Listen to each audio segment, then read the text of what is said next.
It's time now for Ask the Doctor. You can call into our phone lines at 420-9732 to ask your medical question to Dr. Brian Sellers. Dr. Sellers, thanks so much for joining us.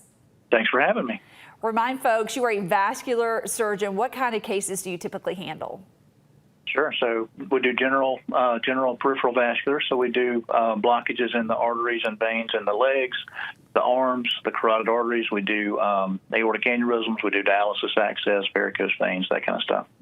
We do have a caller on the line. I believe it is Lisa. Lisa, go ahead with your question.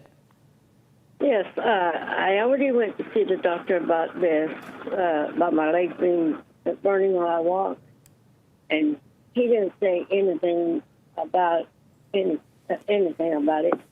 And now, while my legs are burning, my feet will be jumping, and then I don't know what's going on with my body. Can you please tell me?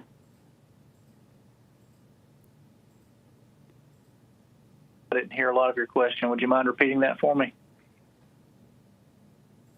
Lisa, repeat your question for us, please. I think we lost Lisa. Lisa, if you can call back in and re-ask your question, Dr. Sellers will be happy to answer it for you. Dr. Sellers, we have a viewer who sent in a question. Carolyn, she said she had a stent placed in her heart about a month ago, and since then she's just not feeling like herself. She's worn down, she's tired, she's had some swelling in her legs as well. She definitely needs to go back to her cardiologist and have that rechecked then. So after a stent in the heart, you should feel better after the stent has been placed. If she's still having symptoms, especially if she's having leg swelling, she needs to be reevaluated. Remind folks what a stent in the heart is. Sure. So we put stents in arteries all over the body. So a stent is basically a metal cage, and it's packaged inside of a catheter. So when you have a blockage or a narrowing inside the artery, you can deploy that stent, and it basically forces the artery open from the inside. It kind of props open the narrowed portion. And those stents, once they're implanted, they're there permanently. There's not a good way to get them out, so it just becomes part of your body over time. But in essence, it's just a metal cage that helps open the artery back up. Gets that blood flowing. Let's go to the phone lines. We have Lessel from Montgomery. Lessel, go ahead with your question. Yes. I just left the doctor's office while ago. I've already had a bunch of one PET scan and 3 CT scans. Mm-hmm. So the last CT scan contrast came that what they were looking at is a spot in my lung, but it hadn't grown any. But now the glands are swelling up in my lung. So they're scheduling me for another PET scan. Plus, my right foot swells up a lot. It's been swelling up since I was 20 years old, on and off. Okay. Are they looking for lung cancer? With gland swelling, yeah, they said it was abnormal, but from the CT scan, so they want to do a PET scan again. I had one 2 years ago.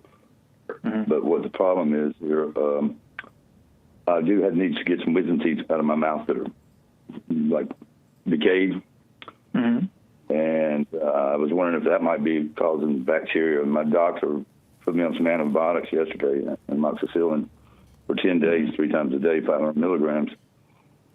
Mm-hmm. And I didn't know. It's kind of scary, when they're telling you your glands are swelling, your lungs, and it's abnormal. But, sure. Also, I'm a smoker. Yeah. I understand your anxiety over that. It's really a tell from a phone call whether the teeth are causing anything in your chest or not. Really, you just have to follow up on those test results and listen to the recommendations. It sounds like they're trying to do the right thing for you, keeping an eye on it. Yeah, and they said if the PET scan comes back like the CT scan did, they're going to send me to a lung specialist, and I want to go down, I guess, take a biopsy. Do they have to slit your throat, or they just go down your throat?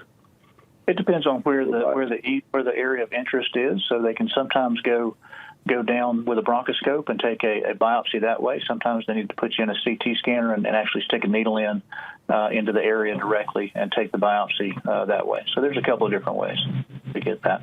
Yeah, what's so funny is none of the other CT scans or the PET scan 2 years ago, none of them showed up the gland swelling. Mm-hmm. And you know how we do when we Google stuff. Sure. Well, it's always bacterial or viral, Right. It's always good to educate yourself. It's not too wound up about Google results either. Yeah. Yeah, Googling can be dangerous and can be scary. It's best to talk to your doctor. Russell, best of luck to you. Well, we appreciate you calling. Dr. Sellers, stay with us. We're going to take more questions after the break. If you have a question, just call 420-9732 to ask your medical question. That's 420-9732. Please remember to mute your television if you call in. That way we can hear you clearly.